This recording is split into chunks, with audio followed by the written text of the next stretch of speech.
بسم اللہ الرحمن الرحیم۔ سیرت النبی صلی اللہ علیہ وآلہ وسلم۔ عنوان: طائف کا سفر۔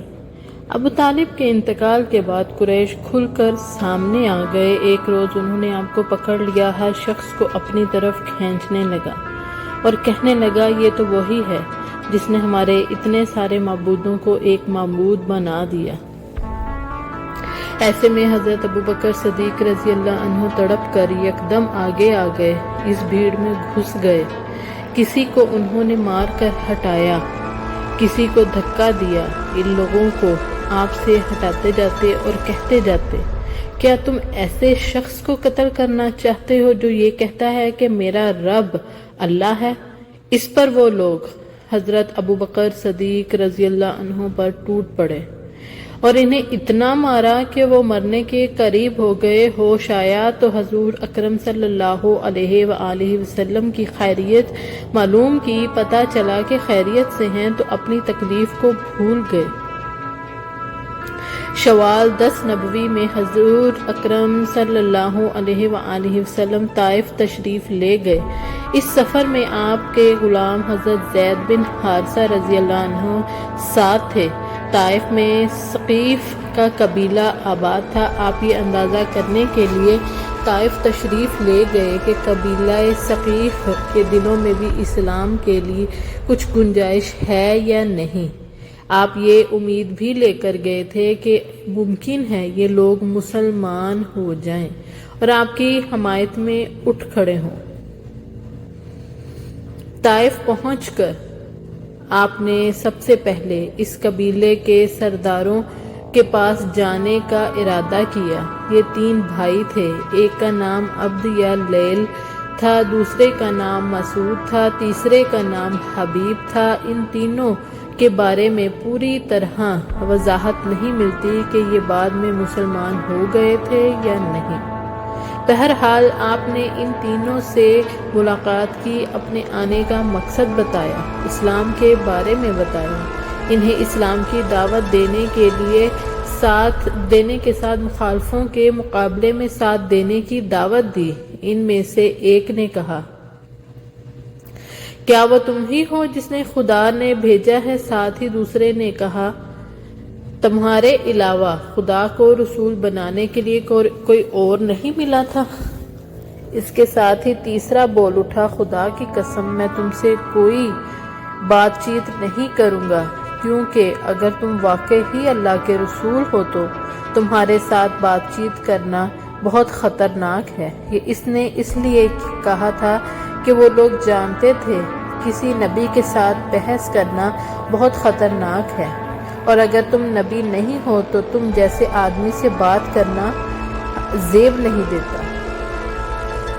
آپ ان سے مایوس ہو کر اٹھ کھڑے ہوئے۔ ان تینوں نے اپنے یہاں کے اوباش لوگوں کو اور اپنے غلاموں کو آپ کے پیچھے لگا دیا۔ وہ آپ کے گرد جمع ہو گئے۔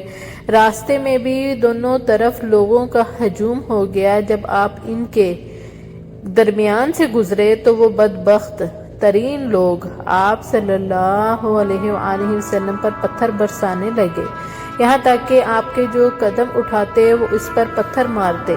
آپ کے دونوں پاؤں لہو لہان ہو گئے، آپ کے جوتے خون سے بھر گئے۔ جب چاروں طرف پتھر مارے گئے تو تکلیف کے شدت سے آپ بیٹھ گئے۔ ان بدبخت اوباشوں نے آپ کی بغلوں میں بازو ڈال کر آپ کو کھڑے ہونے پر مجبور کر دیا۔ استغفر اللہ۔ جو ہی آپ نے چلنے کے لیے قدم اٹھائے وہ پھر پتھر برسانے لگے۔ استغفر اللہ۔ ساتھ میں وہ ہنس رہے تھے اور کہکہے لگا رہے تھے۔ زید بن حارثہ رضی اللہ عنہ کا یہ حال تھا کہ وہ آپ کو پتھروں سے بچانے کے لیے خود کو ان کے سامنے کر رہے تھے۔ اس طرح وہ بھی لہو لہان ہو گئے، لیکن اس حالت میں بھی انہیں آپ صلی اللہ علیہ وآلہ وسلم کی فکر تھی، اپنی کوئی پرواہ نہیں تھی۔ ان کے اتنے زخم آئے کہ سر پھٹ گیا۔ آخر آپ صلی اللہ علیہ وآلہ وسلم اس بستی سے نکل کر ایک باغ میں داخل ہو گئے۔ اس طرح ان بدبخت ترین لوگوں سے چھٹکارا ملا۔ آپ اور زید بن حارثہ رضی اللہ عنہ اس وقت تک زخموں سے بالکل چور ہو چکے تھے اور بدن لہو لہان تھا۔ آپ ایک درخت کے سائے میں بیٹھ گئے۔ آپ نے اللہ سے دعا کی، اے اللہ، میں اپنی کمزوری، لاچاری اور بے بسی کی تجھ سے فریاد کرتا ہوں۔ یا ارحم الراحمین، تو کمزوروں کے ساتھی ہے، تو ہی میرا رب ہے اور میں تجھ ہی پر بھروسہ کرتا ہوں، اور اگر مجھ پر تیرا غضب اور غصہ نہیں ہے تو مجھے کسی کی پرواہ نہیں۔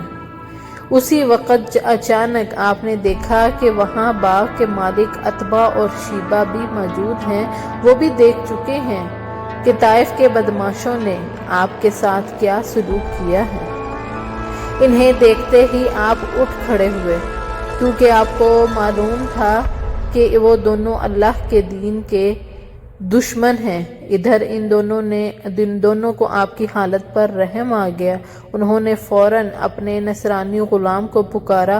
اس کا نام اداس تھا۔ اداس حاضر ہوا تو انہوں نے اسے حکم دیا، اس بیل سے انگور کا خوشہ توڑو اور ان کے سامنے رکھ دو۔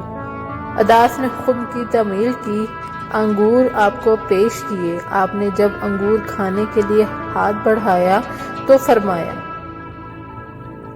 بسم اللہ۔ اداس نے آپ کے منہ سے بسم اللہ سنا تو اس نے اپنے آپ سے کہا، اس علاقے کے لوگ تو ایسا نہیں کہتے۔ آپ صلی اللہ علیہ وآلہ وسلم نے اس سے پوچھا، تم کس علاقے کے رہنے والے ہو؟ تمہارا دین کیا ہے؟ اداس نے بتایا کہ وہ نصرانی ہے اور نینوا کا رہنے والا ہے۔ اس کے منہ سے نینوا کا نام سن کر آپ نے فرمایا، تم تو یونس علیہ السلام کے ہم وطن ہو جو متا کے بیٹے تھے۔ اداس بہت حیران ہوا، بولا، آپ کو یونس بن متا کے بارے میں کیسے معلوم ہوا؟ خدا کی قسم، جب میں نینوا سے نکلا تھا تو وہاں 10 آدمی تھے، ایسے نہیں تھے جو یہ جانتے ہو کہ یونس بن متا کون تھا، اس لیے آپ کو یونس بن متا کے بارے میں کیسے معلوم ہوا؟ اس پر نبی اکرم صلی اللہ علیہ وآلہ وسلم نے فرمایا، وہ میرے بھائی تھے، اللہ کے نبی تھے اور میں بھی اللہ کا رسول ہوں۔ اللہ تعالیٰ ہی نے مجھے ان کے بارے میں بتایا ہے اور یہ بھی بتایا کہ ان کی قوم نے ان کے ساتھ کیا سلوک کیا تھا۔ آپ کی زبان مبارک سے یہ الفاظ سنتے ہی اداس فوراً آپ کے نزدیک آ گیا اور آپ کے ہاتھوں اور پیروں کو بوسہ دینے لگا۔ باغ کے مالک عتبہ اور شیبہ دور کھڑے یہ سب دیکھ رہے تھے۔ انہوں نے اداس کو آپ کے قدموں میں کو چومتے دیکھا تو ان میں سے ایک دوسرے کو کہا، تمہارے اس غلام کو تو اس شخص نے گمراہ کر دیا۔ پھر اداس ان کی طرف آیا تو ایک نے اس سے کہا، تیرا ناس ہو، تجھے کیا ہو گیا تھا کہ تو اس کے ہاتھ اور پیر چھونے لگا؟ اس پر اداس بولا، میرے آقا، اس شخص سے بہتر تو انسان پوری زمین پر نہیں ہو سکتا۔ اس نے مجھے ایسی بات بتائی ہے جو کوئی نبی بتا سکتا ہے۔ یہ سن کر عتبہ نے فوراً کہا، تیرا برا ہو، اپنے دین سے ہرگز مت پھرنا۔ ان اداس کے بارے میں آتا ہے کہ یہ مسلمان ہو گئے تھے۔ عتبہ اور شیبہ کے باغ سے نکل کر آپ کن ثعالب کے مقام پر پہنچے۔ یہاں پہنچ کر آپ نے سر اٹھایا تو ایک بدلی آپ پر سایہ کیے نظر آئی۔ اس بدلی میں آپ کو جبرائیل علیہ السلام نظر آئے۔ انہوں نے آپ سے کہا، آپ نے اپنی قوم یعنی بنی ثقیف کو جو کہا اور انہوں نے جو جواب دیا، اس کو اللہ تعالیٰ نے سن لیا اور مجھے پہاڑوں کے نگراں کے ساتھ بھیجا ہے، اس لیے بنی ثقیف کے بارے میں جو چاہیں اس فرشتے کو حکم دیں۔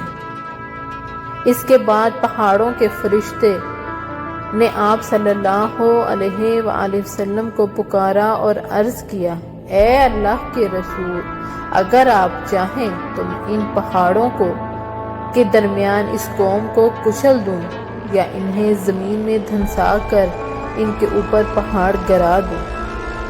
جزاک اللہ خیر۔